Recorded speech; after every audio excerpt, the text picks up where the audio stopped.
Shalom. Sudah sekali lagi dengan lebih mantap dan luar biasa. Shalom. Sudah hari ini sejujurnya ketika saya berdoa untuk SHRK bulan ini, sampai mungkin 3 hari yang lalu saya masih tidak mengerti apa yang harus saya sampaikan.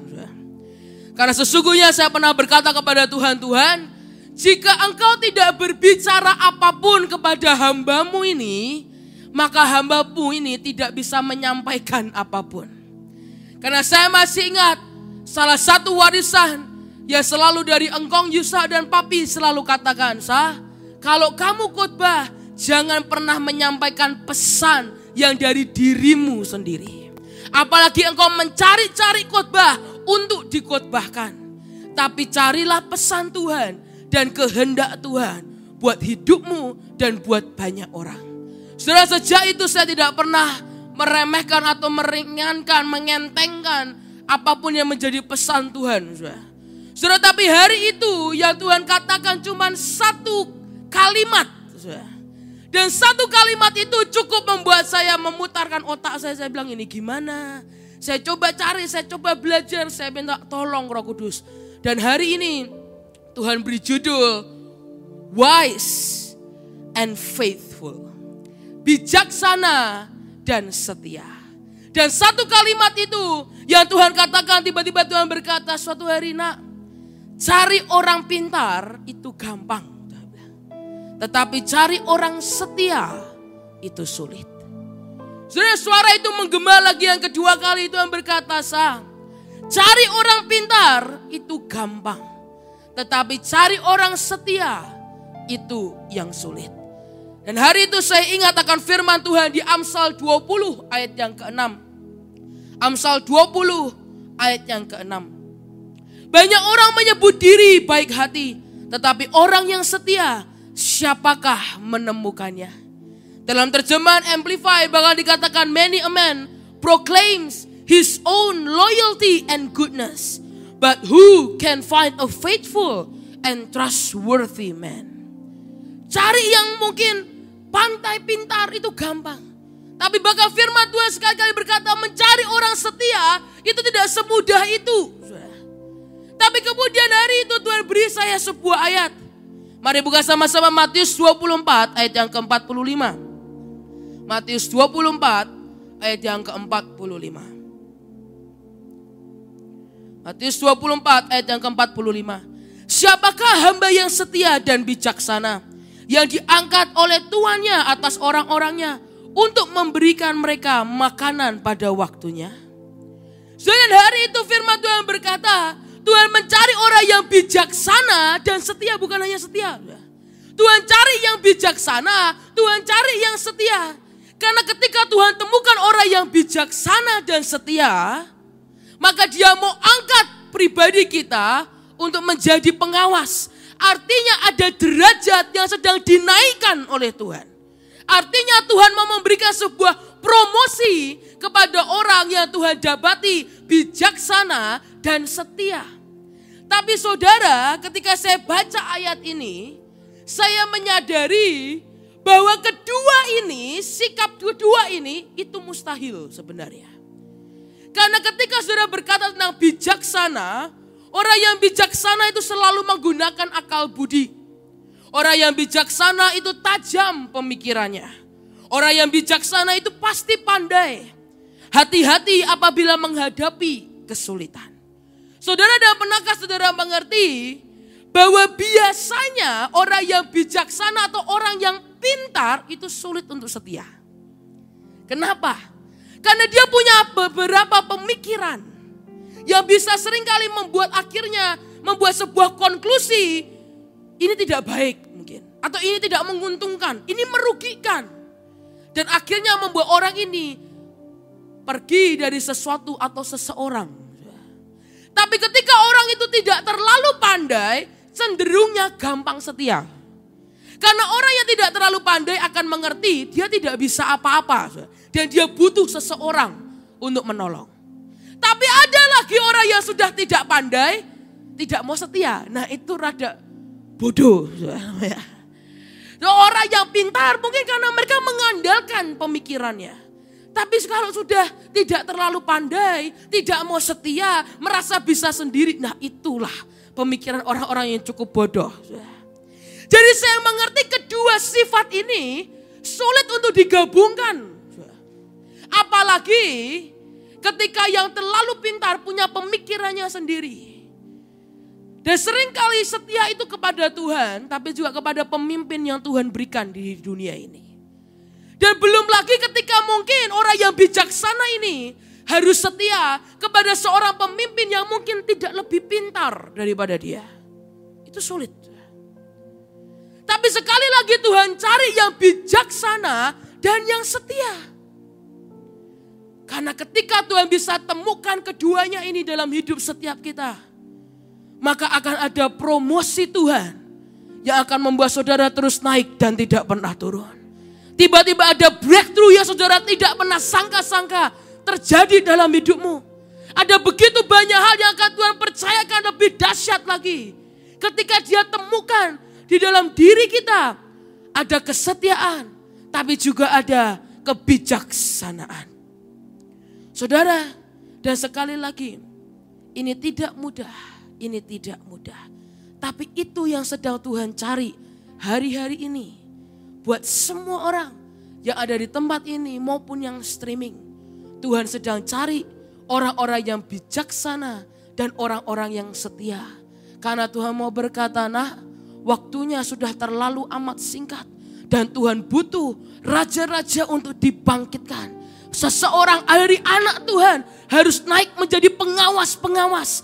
Menjadi seseorang yang akan menduduki dunia. Yang akan menjadi seseorang yang menduduki semua media di dunia ini mungkin. Dan Tuhan berkata, nah waktunya sudah terlalu amat singkat. Dan Tuhan perlukan ada kebijaksanaan dan ada kesetiaan dalam hidup setiap kita. Tapi saudara, pernahkah engkau mengerti? Untuk sebuah kesetiaan kita perlu kerendahan hati. Karena ketika kita tidak punya kerendahan hati, akan sulit untuk menjadi setia. Tapi ketika kita punya kerendahan hati, kita tidak selalu merasa lebih hebat dari yang lain. Disitulah Tuhan akan dapati kita setia sampai garis akhir. Saya percaya ketika mungkin hari ini kita ada di posisi di mana pemimpin kita atau siapapun yang Tuhan tunjuk, yang Tuhan berkata, nak setialah dengan orang itu, tidak lebih pintar dari kita. Artinya Tuhan mau memproses kita untuk menjadi seorang hamba yang tidak menuntut apapun. Mari buka sama-sama di Kolose 3 ayat yang ke-22. Kolose 3 ayat yang ke-22. Kolose 3 ayat yang ke-22. Hai hamba-hamba, taatilah Tuhanmu yang di dunia ini dalam segala hal. Jangan hanya di hadapan mereka saja untuk menyenangkan mereka, melainkan dengan tulus hati karena takut akan Tuhan. Saudara, mungkin saudara bertanya, kesetiaan seperti apa yang sedang Tuhan cari? Adalah kesetiaan tanpa mencari imbalan apapun.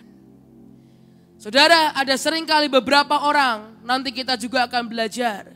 Ada orang yang setia, tapi ujungnya mencari sebuah imbalan. Firman Tuhan berkata, taatilah Tuhanmu atau pemimpinmu yang ada hari ini di dunia ini. Yang Tuhan berikan, taatilah. Tapi bukan hanya untuk menyenangkan hati Tuhan itu.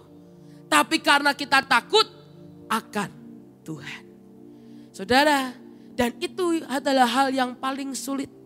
Karena ketika kita punya pemimpin, kita pasti ingin menyenangkan pemimpin kita. Tapi ketika kita hanya fokus untuk menyenangkan pemimpin hati kita, dan kita tidak melakukan tugas kita dengan benar, maka percayalah, semuanya akan menjadi berantakan.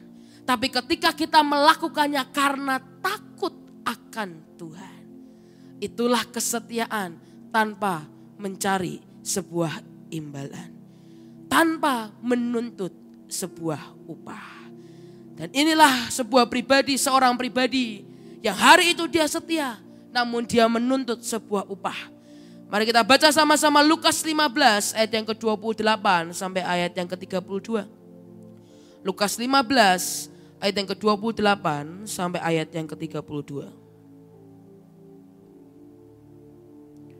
Lukas 15 ayat yang ke-28 sampai ayat yang ke-32. Maka marahlah anak sulung itu dan ia tidak mau masuk. Lalu ayahnya keluar dan berbicara dengan dia. Tetapi ia menjawab ayahnya, katanya, telah bertahun-tahun aku melayani Bapa dan belum pernah aku melanggar perintah Bapa. Tetapi kepadaku belum pernah Bapa memberikan seekor anak kambing untuk bersukacita dengan sahabat-sahabatku. Tetapi baru saja datang anak Bapa yang telah memborokkan harta kekayaan Bapa bersama-sama dengan pelacur-pelacur. Maka Bapa menyembelih anak lembu tambun itu untuk dia. Kata ayahnya kepadanya, anakku, engkau selalu bersama-sama dengan aku dan segala kepunyaanku adalah kepunyaanmu. Kita patut bersukacita dan bergembira karena adikmu telah mati dan menjadi hidup kembali. Ia telah hilang dan didapati kembali. Kalau saudara perhatikan dalam terjemahan The Passion dikatakan the son said, Father listen, Bapa perhatikan. How many years have I been working like a slave for you? Sudah berapa tahun aku bekerja seperti budak kepadamu. Performing every duty you've asked as a faithful son. Aku melakukan semuanya seperti anak yang setia. And I've never once disobeyed you. Dan aku tidak pernah satu kali pun tidak taat dengan engkau. Saudara, ini adalah ketika kita menjadi hamba yang setia dan kita karena mencari sebuah imbalan. Ada satu titik dalam hidup kita akan marah. Karena mungkin kita berharap imbalan kita sesuatu mungkin uang berkat. Tapi ketika kita setia dan kita tidak mendapatkan yang kita mau. Percayalah kita hanya setia di awal. Lama-lama kita hilang. Dan saya masih ingat Tuhan bilang, nah ini adalah contoh orang yang setia karena mencari sebuah imbalan. Dan ketika kita setia hanya karena imbalan, kita setia karena upah, kita akan lupa seperti anak sulung. Kita lupa bahwa seringkali Tuhan berkata, nah all I have is yours. Itu seakan-akan saudara cuma minta uang receh. Sedangkan Tuhan bisa memberikan mungkin triliunan bahkan kuadriliun lebih banyak lagi. Tapi kita cuma minta yang receh. Dan kita berpikir itu imbalan yang besar. Dan kita fokus dengan itu.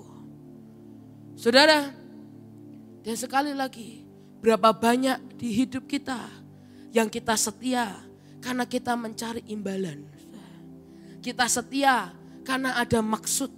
Kita setia karena seringkali ada sesuatu yang kita mau. Tapi sesungguhnya ini bukan kesetiaan yang benar. Karena pada ujungnya, pada akhirnya Tuhan tidak akan dapati kita lagi setia. Karena apa? Kita marah. Kita akan marah, kita akan terus menuntut, kita akan marah menuntut. Dan seakan-akan kita lupa bahwa seringkali Bapak berkata, all I have is yours. Semua yang aku punya itu milikmu. Dan ketika kita hanya merasa kita setia untuk sebuah imbalan, kita merasa kita setia hanya untuk upah, kita lupa bahwa hubungan kita dengan Bapa di surga mungkin itu bukan hanya sekedar budak dan hamba, tapi juga seorang Bapa dan anak. Artinya ketika hubungan kita adalah sonship, Bapa dan anak, maka seringkali warisan itu dia sudah sediakan yang terbaik buat kita. Tapi jangan sampai kita tertangkap di sini. Jangan sampai kita terjerat di sini. Karena sekali lagi upah terbesar dari kesetiaan itu bukan yang ada di dunia ini. Upah terbesar di kesetiaan adalah ketika kita pulang nanti, kita diangkat di awan-awan. Tuhan akan berkata, well done my faithful servant. Well done my son and my daughter. Welcome home. Itu adalah upah terbesar.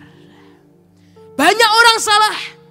Ada mungkin orang seringkali mencari upah berupa materi. Saudara, seringkali bahkan ketika kita melakukan sesuatu. Ini firman Tuhan berkata, kita melakukan sesuatu dan kita tidak dapat upahnya.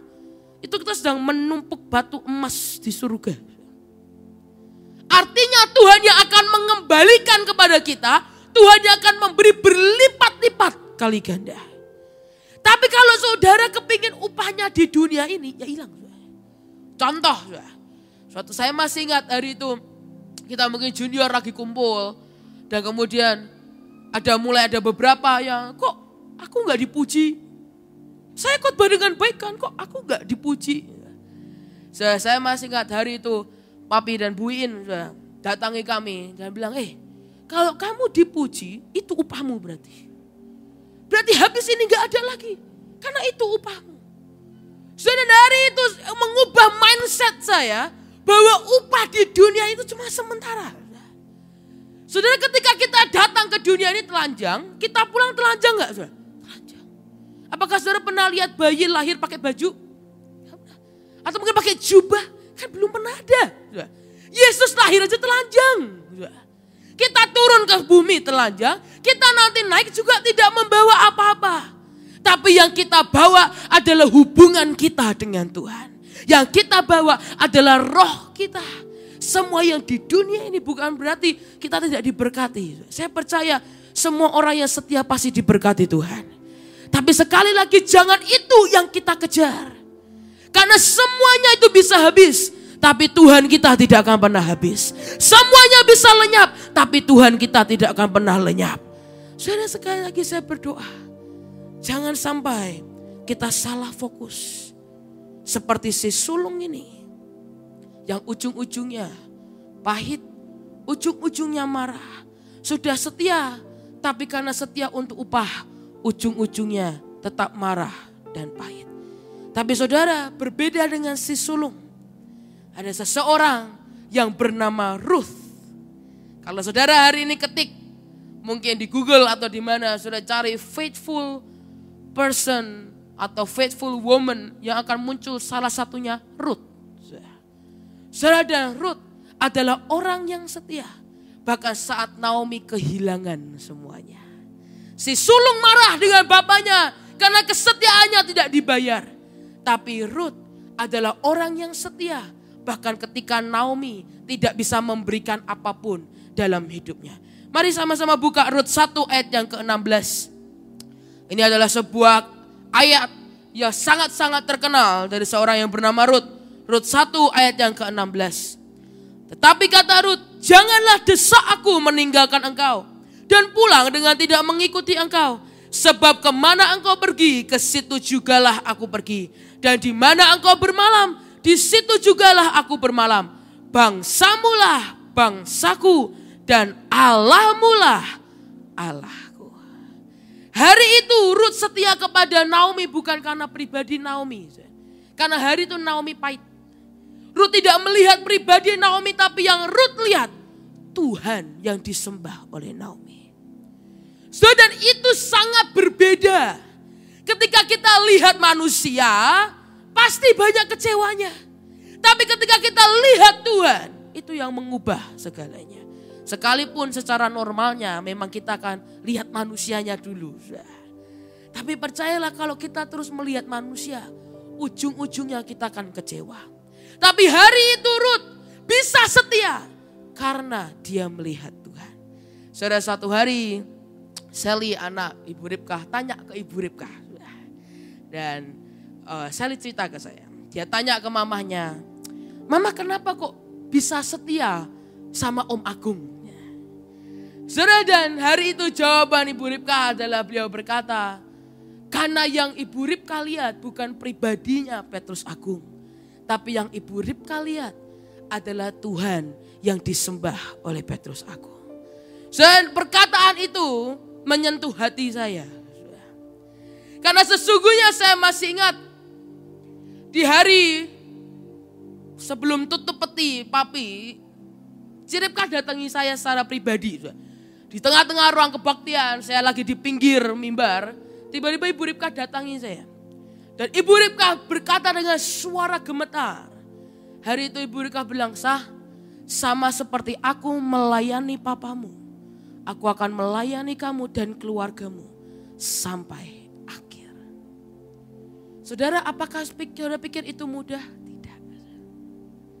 Karena ketika mungkin hari itu jika yang Ribkah lihat adalah Papi, hari ini Ribkah gak akan mau pelayanan sama saya. umurnya sudah jauh. Ibu Ribka ini panggilannya sudah Omi. Sudah ada cucu 2. Jet dan Judah. Sudah dia harus bersama-sama dengan saya. Beliau pernah ikut dengan saya malam di Pekanbaru. Siangnya beliau nungguin saya sidang skripsi. Malam-malam ke Surabaya, Ibu Ribka ini kelihatannya muda tapi sudah tidak terlalu muda lagi. Kelihatannya muda. Tapi di umurnya sudah gak muda lagi. Tapi untuk seseorang yang sudah menurut saya senior, jam terbangnya tinggi dengan papi saya. Tiba-tiba mau menemenin saya pelayanan. Saya mengerti itu tidak mudah. Apalagi umur. Saya lebih muda. Saya mungkin lebih kecil. Tapi karena saya tahu yang Ibu Ribka lihat, yang Ci Ribka lihat bukan pribadi. Tapi yang dia lihat adalah Tuhan yang dia sembah. Dan itu yang menjamin kita untuk setia sampai garis akhir. Karena ketika kita lihat manusianya, banyak kecacatan enggak saudara? Banyak. Banyak kelemahan? Banyak. Belum lagi kalau Ci Ribka ngelihat saya yang lagi mudi. Belum lagi mungkin Ci Ribka lagi lihat saya yang susahnya setengah mati suruh bikin buku. Bu Ribka tuh kalau saya bikin buku. Saya sudah bikin buku belum? Saya sudah bikin buku belum? Besoknya saya sudah bikin buku belum? Dan saudara pikir saya orang yang gampang, saudara sudah 1 bulan saya diomongin. Saya gak akan buat, nyentuh laptop pun tidak. Tapi kalau tiba-tiba Tuhan suruh saya akan tiba-tiba mengerjakan 1 hari jadi. Dan apakah itu gampang untuk Ibu Ribka? Gak gampang, nyebelin ini orang kadang. Disuruh bikin buku, wayahnya lagi tidak disuruh bikin buku, tiba-tiba bikin buku. Disuruh bikin buku, tidak mau bikin buku. Nanti tiba-tiba suruh bikin kaos, gak bikin-bikin. Tiba-tiba sudah tidak tunggu, tiba-tiba bikin. Lama-lama Ibu Ribka tahu sudah gak usah ditunggu. Tunggu Tuhan saja yang bicara, nanti anaknya jalan sendiri. Siapa saudara pikir itu gak gampang. Saya dan mau menerima saya dan keluarga dari papi, apakah itu gampang? Gak gampang. Ada banyak orang mungkin cuma lihat dari papi. Tapi hari ini ketika papi saya sudah tidak ada, ya sudah selesai. Bahkan hari itu terjadi seperti abdi-abdi Daud. Ada beberapa ketika Daud sudah meninggal, mereka tidak melanjutkan, mereka tidak mau mendatangi Salomo. Tapi hanya mungkin sekitar 3 orang, 4 orang yang datang kepada Salomo dan berkata, sama seperti aku melayani Daud, hari ini aku akan melayani juga keturunannya. Bukan karena pribadinya, tapi karena yang dia lihat, yang mereka lihat adalah Tuhan yang mereka sembah. Dan jika Tuhan memerintahkan dan kita setia tanpa imbalan, tanpa mencari tuan yang kaya, tanpa mencari tuan yang gampang, tapi kita berkata, Tuhan, apapun yang kau perintahkan, siapapun yang kau tunjuk untuk hari ini aku melayani dia, aku akan lakukan. Bukan karena untuk mendapatkan hati pemimpin, tapi seperti firman Tuhan berkata, karena kita takut akan Tuhan. Dan itu adalah kesetiaan yang Tuhan cari. Tapi ada begitu banyak orang yang susah untuk setia, bahkan dengan Tuhan. Saudara, dan hari itu, malam itu tiba-tiba Tuhan berkata, "Sa, kamu tahu kenapa banyak orang susah untuk setia dengan aku? Karena mereka sedang mengabdi kepada 2 Tuhan." Saudara, dan hari itu saya berkata maksudnya. Dan hari itu Tuhan bukakan saya dan Tuhan berkata, engkau tidak bisa mengabdi kepada 2 Tuhan. Kepada Mamon dan kepada Tuhan. Karena ketika engkau mencari kesetiaan dengan imbalan, tanpa kau sadari engkau sedang mengabdikan dirimu kepada Mamon. Tapi ketika kita berkata, Tuhan, aku akan mengabdikan diriku, aku akan setia tanpa cari imbalan, tanpa menuntut upah, karena takut akan Tuhan, karena cintaku kepadamu. Itu yang sedang Tuhan cari di tengah-tengah kita.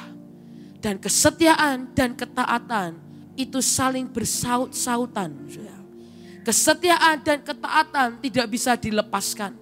Karena ketika kita mau setia, maka manifestasi dari setia itu adalah ketaatan. Kau tidak bisa berkata, oh ya aku setia, tapi ketika disuruh kita nggak mau, nggak bisa. Kesetiaan dan ketaatan itu saling bersautan. Dan itu harus saling dikepakkan berduanya.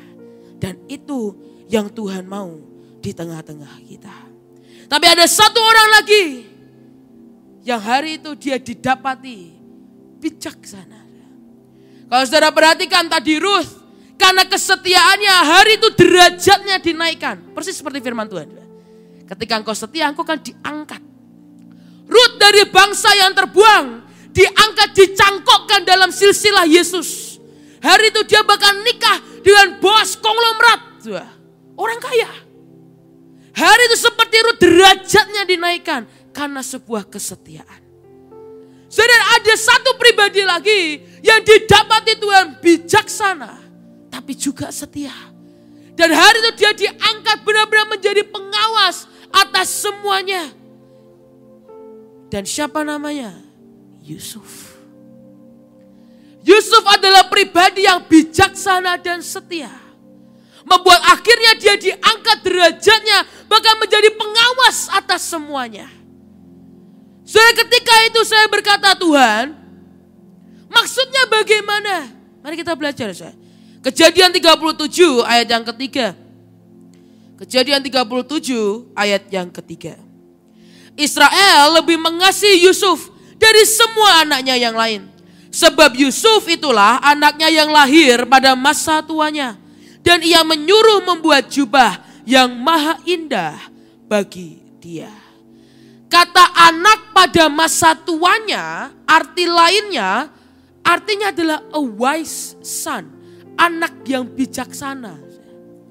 Jadi Yusuf itu disebut sebagai anak yang bijaksana. Yusuf bijaksana di mana ya? Dan ini yang kita mau belajar. Bijaksana Yusuf bukan hanya di pikirannya. Dia bijaksana dengan sikap hatinya. Dia bijaksana dengan sikap dan perbuatannya. Dan itu yang membuat Yusuf diangkat Tuhan derajatnya. Dan menjadi pengawas atas semuanya. Saudara, hari itu Yusuf mengalami proses demi proses yang dia tunjukkan kesetiaannya. Tapi hari itu Yusuf juga menunjukkan kebijaksanaannya. Sikapnya begitu sangat baik. Bahkan ketika di saat kondisi sekitarnya sangat bobrok istilahnya. Sangat mengerikan, sangat tidak enak, sangat benar-benar mencekam. Tapi dia memilih untuk mempunyai sikap yang benar. Banyak orang hancur karena sebuah sikap yang salah. Dan ketika kita mencoba menyalahkan kondisi, suatu saat kita akan sadar bahwa kondisi juga tidak bisa disalahkan. Karena semua sikap, keputusan yang kita ambil adalah pilihan kita masing-masing. Saudara, dan hari itu ketika yang lain diberkati, kita kadang menjadi iri. Dan ini yang membuat kita hancur. Dan tidak bijaksana dalam sikap atau attitude. Ketika kita mungkin melihat orang lain lebih diberkati, lebih kaya, kita mulai iri. Kemudian kita merasa tidak mampu, mulai mengasihani diri sendiri. Itulah titik kita hancur. Itulah titik di mana semuanya hancur. Tapi sekali lagi Yusuf adalah orang yang sangat bijaksana dalam sikapnya. Sekalipun hari itu dia dalam kondisi yang tidak enak, dia tetap mengambil sikap seorang hamba. Hari itu dia punya sikap yang sangat bagus. Dia tetap memilih untuk tetap melayani bahkan di kondisi yang tidak enak. Dimusuhi saudaranya, difitnah tante pop, di penjara sampai waktu yang tidak diketahui. Yusuf tetap memilih untuk punya sikap attitude yang benar. Dan attitude yang benar akan mengubah setiap neraka kita menjadi surga kecil kita. Attitude yang benar, sikap yang benar akan merubah setiap neraka kita menjadi surga kecil. Kecil lah, enggak besar, kecil kita. Yang artinya sukacita Tuhan tidakkah pernah lenyap dari hidup setiap kita. Hari itu bahkan ketika Yusuf mengalami kesesakan, dia meratapi. Dia meratapi, buktinya di mana? Kejadian 42 ayat yang ke-21. Kejadian 42 ayat yang ke-21. Mereka berkata seorang kepada yang lain, betul-betullah kita menanggung akibat dosa kita terhadap adik kita itu. Bukankah kita melihat bagaimana sesak hatinya ketika ia memohon belas kasihan kepada kita, tetapi kita tidak mendengarkan permohonannya. Itulah sebabnya kesesakan ini menimpa kita. Hari itu Yusuf juga mengalami sesak, hatinya sakit, hatinya sesak. Tapi hari itu karena attitude-nya, sikapnya, dia bisa merubah setiap kondisi apapun dalam hidupnya menjadi surga kecil. Bahkan hari itu ketika dia sedang bekerja menjadi budak, dia diangkat sampai menjadi wakil dari Potifar. Ketika dia dalam penjara, dia diangkat menjadi wakil pengawas. Bahkan dalam kondisi neraka sekalipun, karena attitude Yusuf, sikap yang benar, membuat itu merubah neraka menjadi surga kecil kita. Hari itu ketika semuanya terjadi, semua yang buruk terjadi, dia tetap melayani dengan benar. Bisakah kita ketika kita mengalami situasi yang tidak enak, kondisi kita terlalu mencekam, kita di posisi mungkin di tempat kerja yang tidak enak, di pelayanan yang tidak enak, mungkin di gereja yang tidak enak. Tapi bisakah kita punya attitude yang benar? Mungkin kita belum tentu bisa merubah lingkungan kita. Karena sebelum Tuhan merubah yang di luar, Tuhan akan merubah yang di dalam. Ketika Yakub memohon kepada Esau, memohon kepada Tuhan untuk menghentikan Esau untuk datang, Tuhan tidak menghentikan Esau. Yakub berusaha, dia bergulat dengan Tuhannya. Demi apa? Demi supaya dia tidak berjumpa dengan Esau yang sedang marah. Tapi yang hari itu yang Tuhan buat, Tuhan tidak ubah apapun. Yang Tuhan ubah adalah nama Yakub dari penjegah menjadi prince, pangeran. Dari Yakub berubah menjadi Israel yang Tuhan rubah apa? Dalamnya. Tapi seringkali kita menuntut Tuhan untuk merubah kondisi kita. Tapi kenyataannya Tuhan tidak akan rubah kondisi kita sebelum Dia ubah yang di dalam kita. Mungkin hari ini ketika saudara berjumpa dengan banyak orang, saudara cerita dengan orang, oh, aku alami begini, aku alami gini, aku punya masalah keluarga, aku punya masalah bisnis, dan hidupmu seakan-akan tertekan, engkau merasa engkau mengasihani dirimu, engkau merasa masalahmu adalah yang paling sulit dari semuanya. Dan mungkin orang lain yang mendengar, yang punya masalah yang sama, belum tentu merasa mengasihani diri sama seperti kita. Karena itu tergantung dari sikap kita masing-masing. Dan hari itu Yusuf punya sikap yang benar. Dia ubah semua yang neraka. Meskipun dia di neraka sekalipun, dia tetap melayani, dia tetap melakukan yang terbaik. Dan disitulah tiba-tiba berubah menjadi surga kecil Yusuf. Hari itu bahkan ketika dia ada di rumah Potifar, Potifar tidak perlu urus apapun selain urus makanannya. Ketika dia menjadi wakil pengawas, kepala pengawasnya tidak perlu lakukan apapun karena semuanya sudah diurus oleh Yusuf. Dia ubah. Paulus menulis hampir banyak surat-suratnya di dalam penjara. Dalam kondisi yang tidak enak. Tapi bukankah hari ini surat-suratnya memberkati dan menguatkan begitu banyak orang? Saudara baca di Filipi, kata berbahagialah paling banyak. Dia tulis di mana? Di penjara. Semua tentang attitude. Saudara, ketika saya suka melihat film dokumentaris atau film-film yang hari itu adalah cancer survivor. Orang-orang yang pernah kena kanker lalu mereka selamat. Sedang kebanyakan beberapa dokter berkata itu tergantung dari semangat di dalamnya. Tergantung sikap dari pasiennya. Karena dokter ini berkata banyak orang kena kanker, tapi ada yang beberapa sangat cepat hilang, meninggal. Tapi ada beberapa orang bisa sembuh. Salah satu faktor adalah karena biasanya yang sembuh itu punya attitude yang benar. Biasanya orang ini akan punya semangat yang tinggi untuk hidup. Dia tidak meratapi diri, tidak mengasihani diri sendiri, dia punya semangat hidupnya tinggi. Dan mungkin saya suka ketemu dengan beberapa teman ketika mungkin saya perhatikan suara saya cukup bindeng, lagi pilek, tapi masih bisa merasakan semuanya jadi aman, cuman pilek aja. Tidak ada virus apapun, cuman pilek aja, kurang bobok. Yang lainnya no, semua indera oke, tidak ada demam, tidak ada semuanya rapid, aman. Dan hari itu mungkin saya lagi pilek, saya ketemu dengan orang sesama pilek. Dan cukup pilek saja, flu saja bisa membuat satunya terkapar di kasur, tidak bisa apa-apa. Yang saya masih bisa jalan, bisa khotbah, bisa jalan-jalan, bisa semua. Karena itu beda-beda. Sepenyakitnya sama. Tapi mungkin reaksi di badannya juga berbeda. Tapi salah satu faktornya adalah sikap atau attitude setiap orang itu berbeda-beda. Dan bukankah firman Tuhan berkata hati yang gembira adalah obat yang manjur. Karena attitude. So kita akan mengalami kondisi, mungkin saya berkata, oh kondisiku paling berat. Gak ada yang paling berat.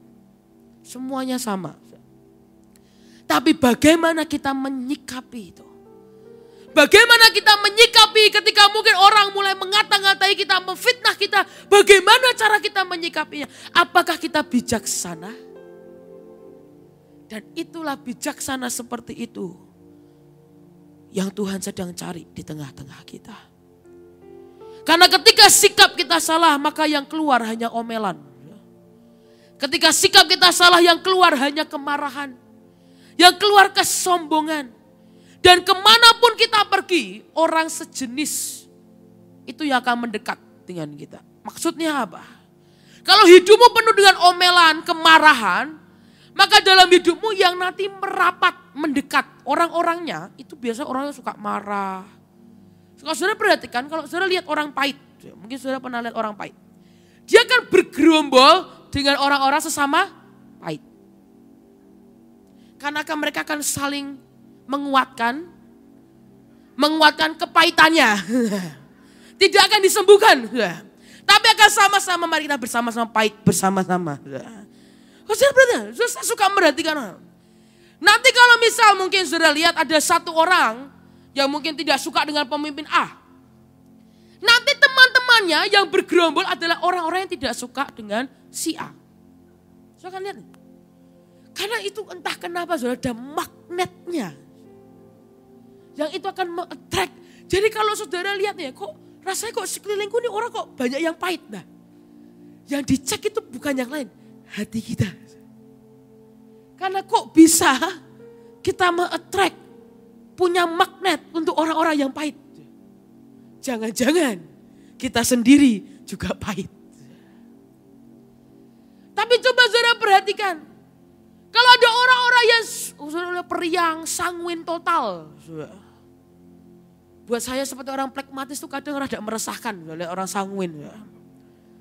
Karena sanguin sukanya ngomong, plekmatis kan dia.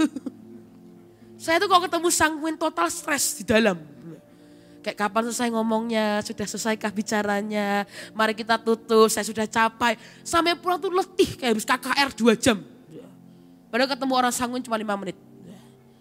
Saya lihat orang sanguin. Maka di sekitarnya orangnya mirip-mirip. Sudah itulah kenapa Tuhan berkata anak kepahitan, kemarahan, omelan tidak akan menyelesaikan.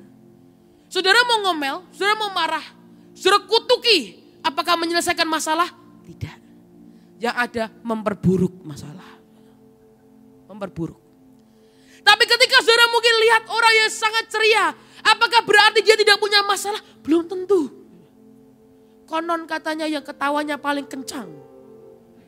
Artinya masalahnya paling berat. Katanya. Tapi kenapa kita nggak bisa lihat? Setiap pribadi kita punya masalah dari hidup kita. Kita punya badai, kita punya kondisi yang tidak enak.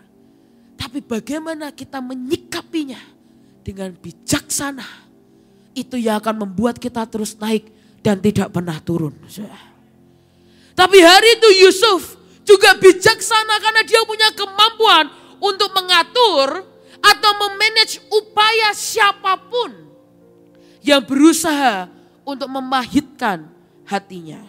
Maksudnya apa? Mari kita buka sama-sama. Kejadian 49 ayat yang ke-23 sampai ayat yang ke-24. Kejadian 49 ayat yang ke-23 sampai ayat yang ke-24. Walaupun pemanah-pemanah telah mengusiknya, memanahnya dan menyerbunya, namun panahnya tetap kokoh dan lengan tangannya tinggal lihat. Oleh pertolongan yang maha kuat pelindung Yakub, oleh sebab gembalanya gunung batu Israel. Kalau saudara perhatikan dalam Amplify, dikatakan the skilled archers have bitterly attacked and provoked him. Tapi dalam terjemahan lain dikatakan semua kepahitan itu coba dipanahkan. Ini sudah bicara tentang Yusuf. Semua yang pahit sedang coba dipanahkan kepada Yusuf. They have shot at him and harassed him. Mereka sudah melemparkan, memanahnya dan melecehkan dia. But his bow remained firm and steady in the strength that does not fail. Tetapi anak panahnya tetap kuat, tetap aman di dalam sebuah kekuatan yang tidak pernah gagal. Dalam kekuatan siapa? Tuhan Yesus. Tapi hari itu Yusuf punya kemampuan untuk menolak setiap panah-panah yang memahitkan hidupnya. Semua panah-panah, karena percayalah semakin engkau tinggi, semakin banyak orang akan panah-panahin.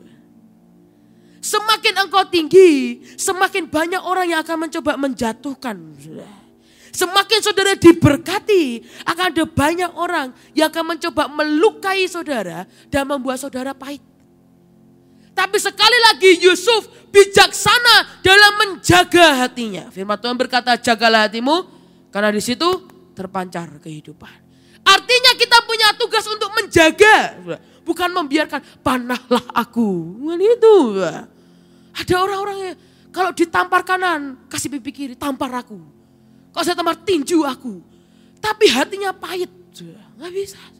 Firman Tuhan berkata jagalah hatimu. Artinya kita punya tugas untuk menjaga, memastikan setiap panah-panah pahit tidak boleh kena di hati kita.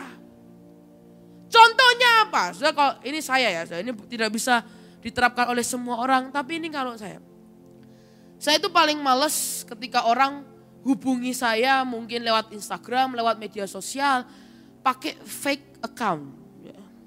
Alias itu bukan orang yang asli. Mungkin aslinya namanya Jono, nama itunya Jini.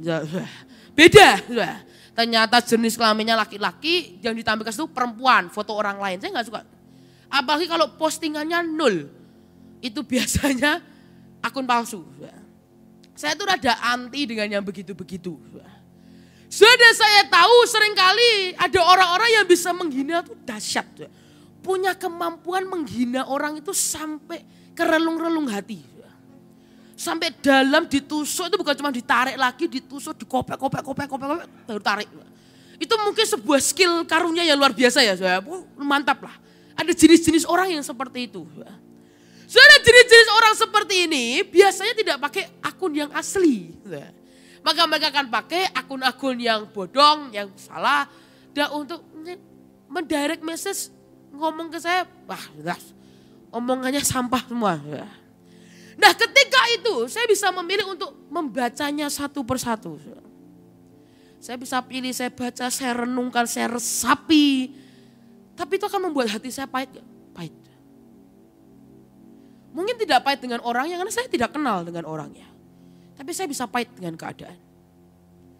Tapi hari itu saya memilih kadang blok. Ada saya pernah dia bilang, hamba Tuhan tuh tidak boleh unblock siapapun. Siapa bilang? Saya bilang. Saya lihat papi saya. Beliau adalah orang yang paling suka mendelete kontak di BBM zaman dulu. Bukan karena beliau gak suka dengan saudara maupun dengan orang-orang yang lain, bukan. Karena kadang itu mengganggu hatinya. Saudara, sekali lagi tugas kita untuk menjaga hati kita. Dan pastikan tidak ada yang panah pahit yang boleh kena di hati kita. Tapi sekali lagi firman Tuhan berkata, bukan karena kekuatan Yusuf, tapi karena ada kekuatan Tuhan yang tidak pernah gagal. Yang akan membantu kita untuk tetap kuat. Firman Tuhan tidak menulis Tuhan yang akan menangkis setiap panah. No. Tuhan hanya menguatkan Yusuf. Artinya Yusuf yang harus menjaga hatinya dan menangkis dengan perisai iman dalam hidupnya. Saudara, kadang-kadang kita perlu yang namanya cuek sedikit. Ada terlalu begitu banyak orang yang terlalu dimasukkan ke hati. Dulu ketika orang EC saya gendut, saya pulang nangis. Nangis gak mau makan, meskipun besoknya makan lagi, tapi malam itu gak mau makan.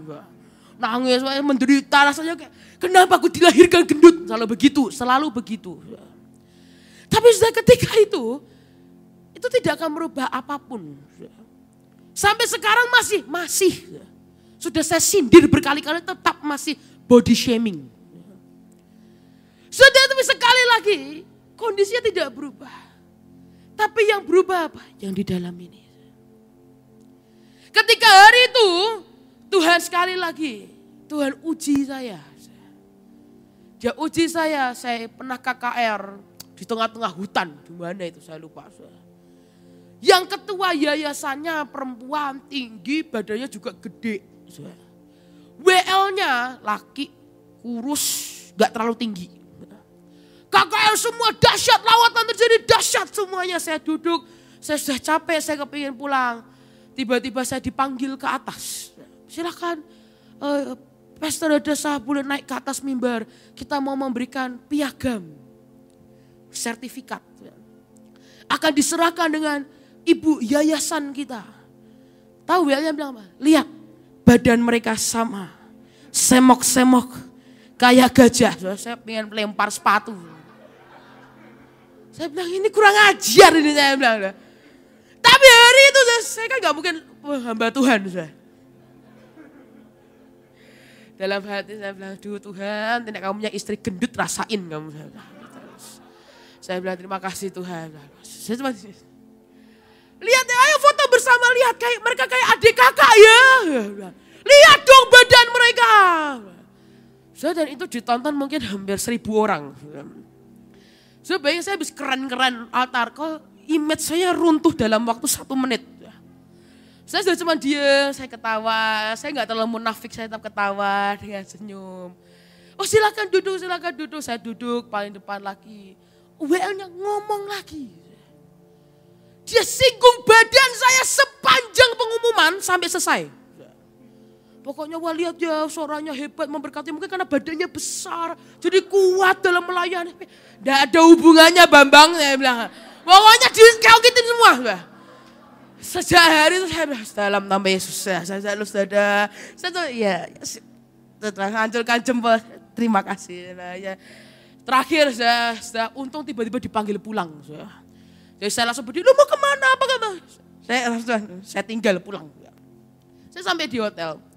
Saya waktu dengan Heidi atau dengan Sally, saya lupa, dengan Sally.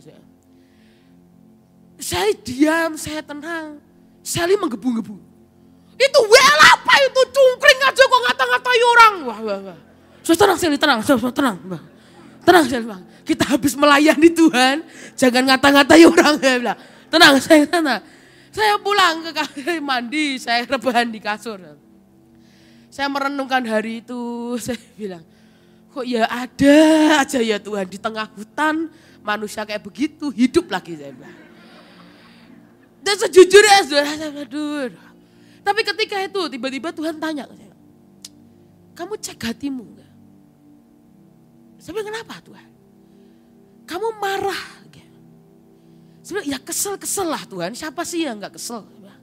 Ya kesel-kesel lah, image saya hancur dalam 1 menit. Saya bilang, sudah keren-keren, engkau melawan, engkau dahsyat. Yang dilihat bukan Tuhannya, yang dilihat badan saya. Saya bilang, ini menghalangi kemuliaan Tuhan kalau begitu. Saya bilang, ya sebenarnya saya kesel dong Tuhan, saya kesel tapi benci, mau dibunuh juga enggak. Saya bilang, coba kamu bandingkan dirimu dengan yang dulu.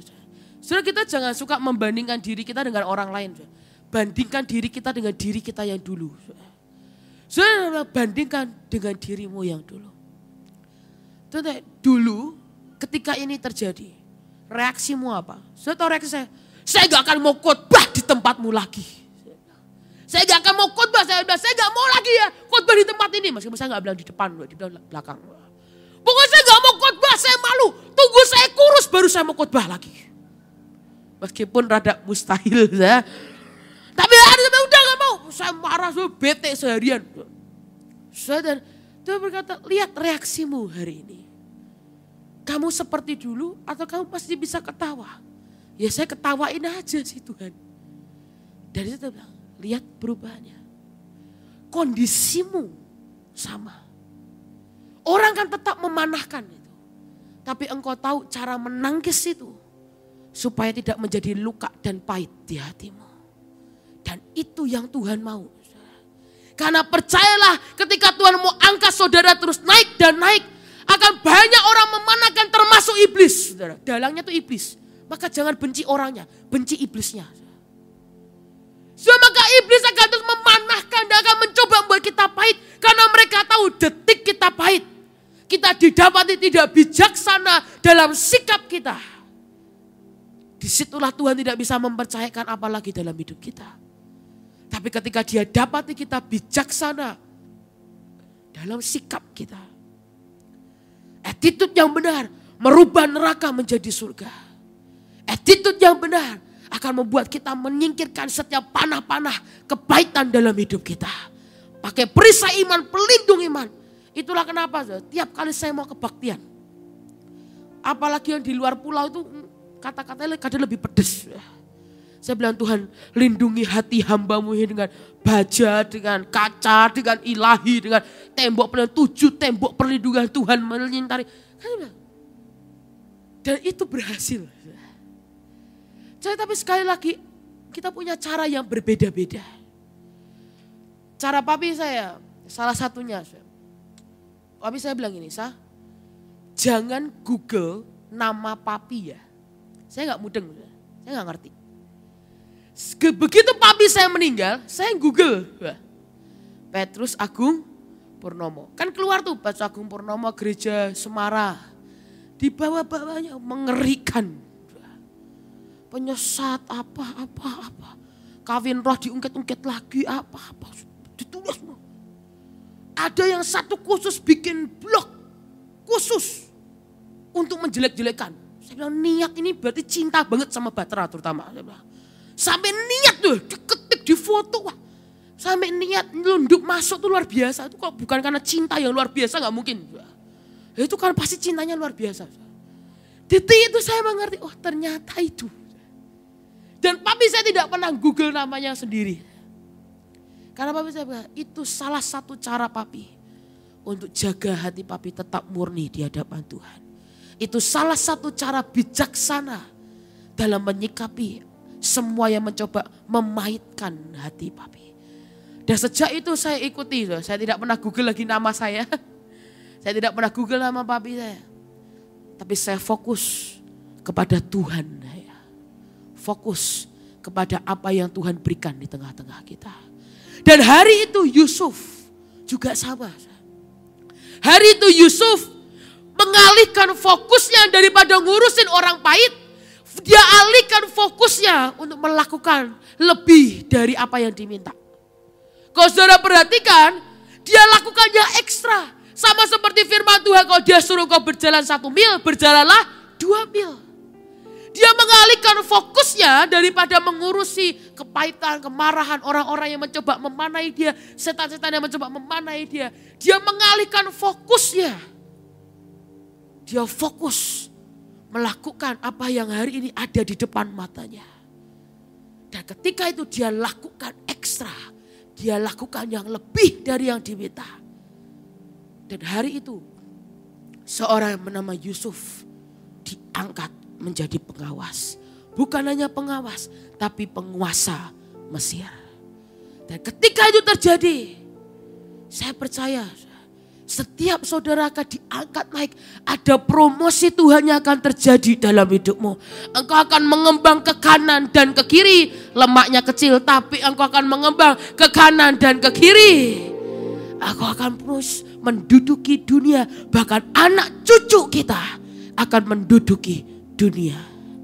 Saudara, ketika lagu ini pertama kali dinyanyikan oleh papi. Dan hari ini saya melihat bagaimana Tuhan membawa anak dan cucunya pergi ke bangsa-bangsa. Kalau saudara lihat Jet.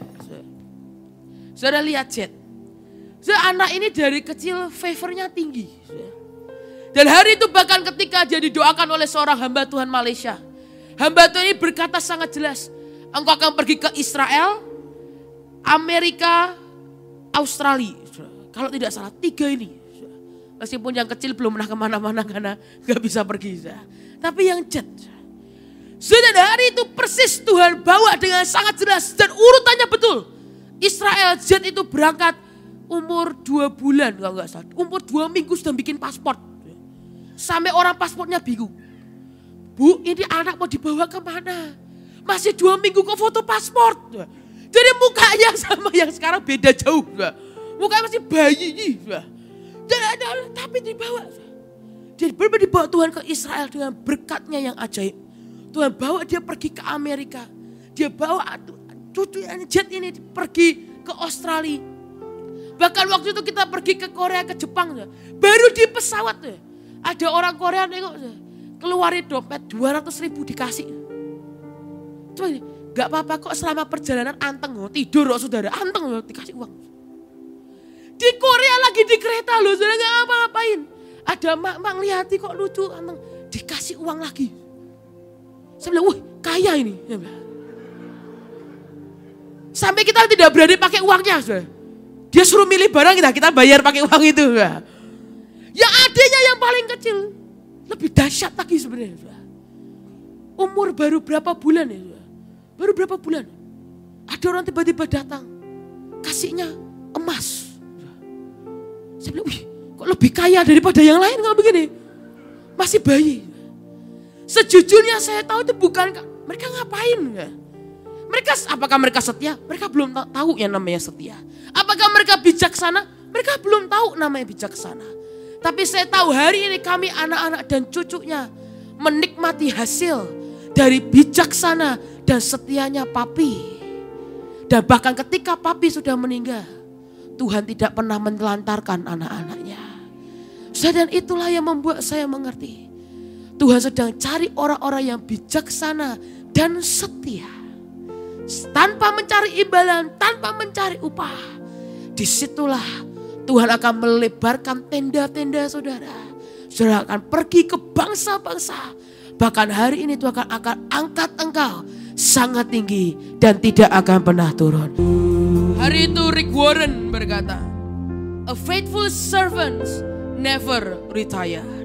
Hamba yang setia itu tidak akan pernah pensiun. You can retire from your career. Engkau bisa pensiun dari karir dalam hidupmu. Tetapi but you will never retire from serving God. Engkau tidak akan pernah pensiun dalam melayani Tuhan.